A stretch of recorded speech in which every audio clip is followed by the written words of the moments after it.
Lines and angles के part 2 में आपका वेलकम है। अभी अपने थ्योरी पार्ट कर रहे हैं। फर्स्ट पार्ट में मैंने समझाया था कि एंगल क्या होता है, इंटीरियर एंगल किसको बोलते हैं, एक्सटीरियर एंगल किसको बोलते हैं।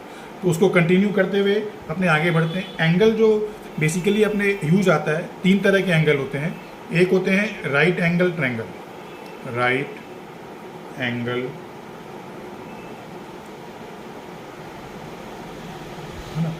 राइट एंगल क्या होता है, कोई भी दो रेज जब आपस में इस तरह मिलते हैं, इसको ए बी सी कर देते हैं,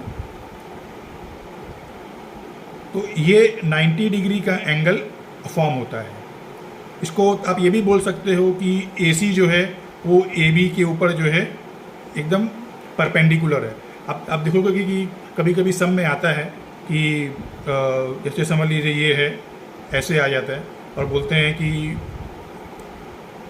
CD जो है वो OA के ऊपर में परपेंडिकुलर है। तो परपेंडिकुलर का मतलब ही हो गया कि ये जो है 90 डिग्री का एंगल जो है फॉर्म कर रहा है। तो एनी जो भी एंगल अगर 90 डिग्री है तो इसको बोला जाता है राइट एंगल, ठीक है ना। ये आप देख के समझ लो कि ये एकदम स्ट्रेट रहता है, तो ये 90 डिग्री हो। इसके अलावा सेकेंड जो एंगल आता है उसको बोलते हैं एक्यूट एंगल। एक्यूट एंगल क्या होता है, any angle which is less than 90 degree. 90 degree से अगर एंगल, कोई भी एंगल कम है तो उसको बोला जाता है एक्यूट एंगल। इसमें समझ लीजिए ऐसे हो गया, या ये जैसे आपने बनाया है यहाँ पे 90 डिग्री, तो इनमें से कोई भी एंगल अगर आपका निकल रहा होगा, जो भी एंगल फॉर्म हो रहा है वो 90 डिग्री से कम ही होगा, तो ये जो भी एंगल बनेगा वो एक्यूट एंगल बोलते हैं उसको।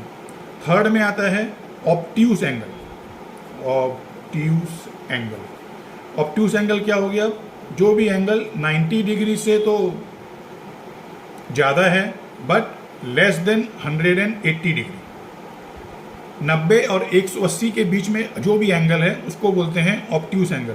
अब जब 90 डिग्री ऐसे है तो 90 से बेसी होना चाहिए, तो इसका जो भी एंगल्स इस तरह के बन रहे हैं, ऐसे ऐसे, वो सब जो है ऑब्ट्यूस एंगल बोला जाता है, बिकॉज ये 90 डिग्री से ज़्यादा होंगे और 180 डिग्री से जो है वो कम होंगे।